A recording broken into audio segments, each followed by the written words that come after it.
देवदारों की छाया में जहाँ धूप भी धीमे चलती है, वहीं कहीं हिमालय की गोद में एक कथा अमर पलती है। वह भूमि है जागेश्वर धाम, जहाँ शांति का स्वर गूंजता है, जहाँ हर शिला में शिव का स्वर, हर कण में सत्य सूंघता है। पत्थरों की इन मौन दीवारों में इतिहास धड़कता जीवित है। कत्यूरी वंश की छाया आज भी यहाँ संचित है। चंद वंश ने जिन स्वप्नों को आकार दिया, उन मंदिरों ने युगों से हर भक्त का उद्धार किया। 124 मंदिर जैसे तारों की माला सजी हो, जहाँ विराजे भगवान शिव ध्यानमग्न, शांत, निराकार, जिनकी जटाओं में बहती गंगा करती जग का उद्धार। महामृत्युंजय की ध्वनि जहाँ मृत्यु को भी हरा लेती है। ये आपका ये 125 मंदिरों का समूह है यहाँ पे। अच्छा। जिसमें भगवान भोलेनाथ को हैं 108 मंदिर उनके नाम से हैं, उनको समर्पित हैं बाबा को। अच्छा। तो उनके 108 नाम है बाबा के। अष्टोत्तर जो हम भगवान जी का पूजन करते हैं, जब जिस टाइम अष्टोत्तर में भी 108 नाम ही लिए जाते हैं उनके। 17 अन्य देवी देवताओं के हैं। अन्य देवी देवताओं में देवियाँ होगी, हनुमान जी हो गए, और आपका क्या कहते हैं सूर्य देव हो गए, नवग्रह हो गए, बटुक भैरव हो गए। इस नाम से 17 अन्य देवी देवताओं के मंदिर हैं। तो यहाँ पे जो पूजा अर्चना नियमित होती है 5 मंदिरों में होती है। ज्योतिर्लिंग जागेश्वर मंदिर में, केदारनाथ जी में, मृत्युंजय बाबा में, पार्वती जी में और हनुमान जी, और इनमें पुजारी हैं यहाँ पे। और ये हमारे हिंदू धर्म के 33 कोटि देवी देवता हैं, उनका स्थान है। 33 प्रकार के जो सारी देवी देवता वो स्थान पर विराजमान है, क्योंकि ये स्थान बाबा की तपस्थली रही। बाबा ने इस स्थान पर तपस्या की, तो बाबा तपस्या में रहते होंगे, तो सारे देवी देवता इस स्थान पर आते होंगे मिलने के लिए उनसे। और फिर राजा महाराजाओं ने अपनी अपनी मन्नतें रखी, तो उनकी मन्नत पूर्ण होती। उत्तराखंड के अल्मोड़ा जिले में स्थित जागेश्वर धाम भारत के सबसे प्राचीन, रहस्यमयी और आध्यात्मिक स्थलों में से एक है। हिमालय की गोद में बसे इस धाम के चारों ओर फैले घने देवदार के जंगल, शीतल हवा और शांत वातावरण इसे एक दिव्य तपोभूमि का रूप प्रदान करती है। जागेश्वर धाम का इतिहास लगभग 8वीं से 13वीं शताब्दी के मध्य का माना जाता है। इस मंदिर समूह का निर्माण मुख्य रूप से कत्यूरी वंश के शासकों द्वारा कराया गया था, जिन्होंने कुमाऊं क्षेत्र में अपने शासनकाल के दौरान अनेक मंदिरों का निर्माण कराया। बाद में चंद वंश के राजाओं ने इन मंदिरों का संरक्षण और विस्तार किया। जागेश्वर में स्थित लगभग 124 छोटे बड़े मंदिर इस बात के साक्ष्य हैं कि यह स्थान प्राचीन काल में एक महत्वपूर्ण धार्मिक और सांस्कृतिक केंद्र रहा होगा। इन मंदिरों की वास्तुकला उत्तर भारतीय नागर शैली में निर्मित है। पत्थरों से बने ये मंदिर अपनी सादगी और भव्यता के लिए प्रसिद्ध है। क्योंकि स्थान जागेश्वर नाम इसलिए पड़ा, जागृत रूप में ईश्वर हैं, भगवान शिव जागृत रूप में विराजमान है, तो सबकी मन्नत पूर्ण हुई। फिर अन्य मंदिरों का निर्माण जो है 11वीं से 18वीं सदी के पीरियड में किया गया। और जो है ये जगतगुरु आदि शंकराचार्य जी का भी सर्वप्रथम भ्रमण का स्थान रहा है, क्योंकि भगवान शिव इतने जागृत रूप में थे उस टाइम पर, जो जैसा मांग रहा था उसको वैसा मिल रहा था। तब जगतगुरु आदि शंकराचार्य जी इस स्थान पर आए, तो उन्होंने जो है क्या कहते हैं इस स्थान को देखा। फिर उसके बाद वो मंगोली हाट गए, फिर गढ़वाल होते हुए फिर उन्होंने श्रीनगर में धारी देवी मंदिर का निर्माण किया था, जो वहाँ पर वो धारी देवी हैं। पंच केदार और उनकी, और पांडवों का भी अज्ञातवास में जाने से पूर्व का स्थान रहा है। पांडव भी अज्ञातवास में जाने से पहले इस स्थान पर रहे, फिर वो पाताल भुवनेश्वर गुफा में उन्होंने 1 वर्ष अज्ञातवास काट के फिर वो केदारनाथ की तरफ हो गए वहाँ से। मंदिरों की दीवारों पर नक्काशी, द्वारों की संरचना और शिखरों की आकृति उस समय के उच्च स्तरीय शिल्प कौशल को दर्शाती है।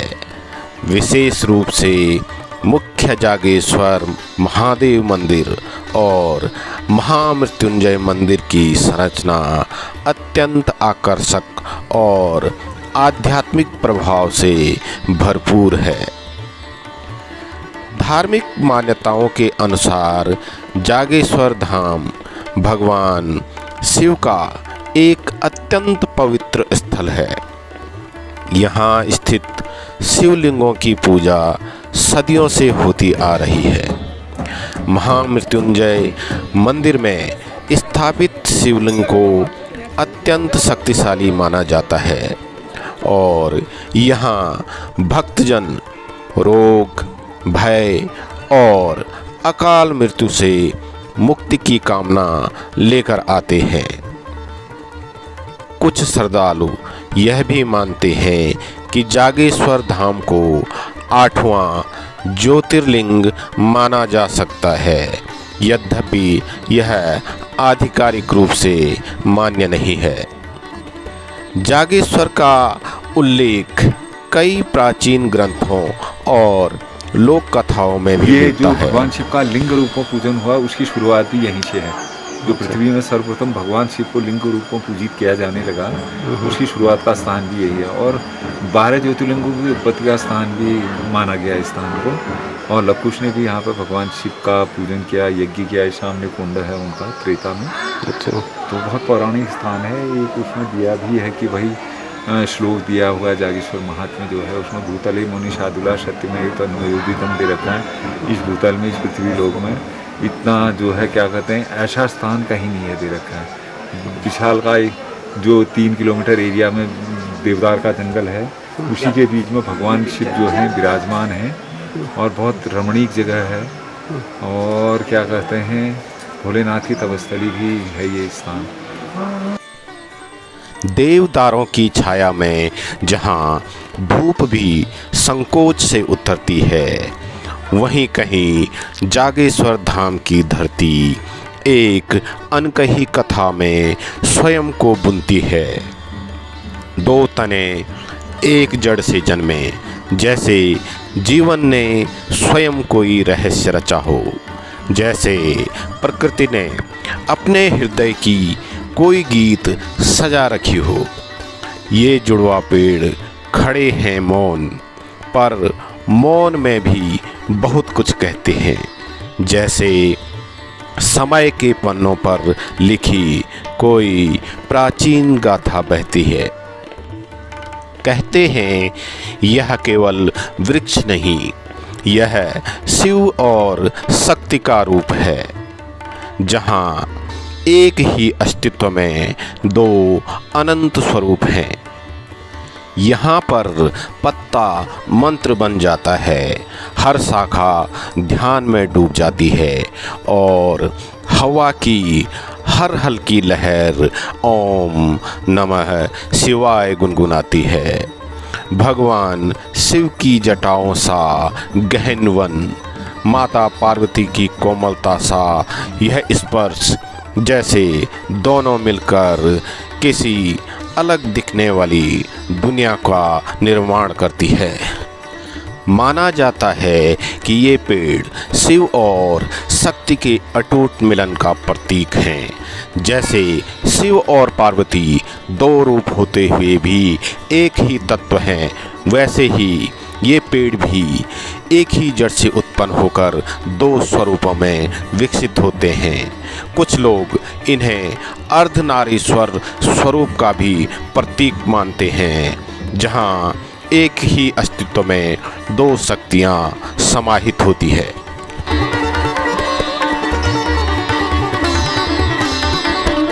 हे जागेश्वर, तेरे ये वृक्ष केवल प्रकृति का चमत्कार नहीं, यह जीवन का दर्शन है, जहाँ दो होकर भी कोई अलग नहीं।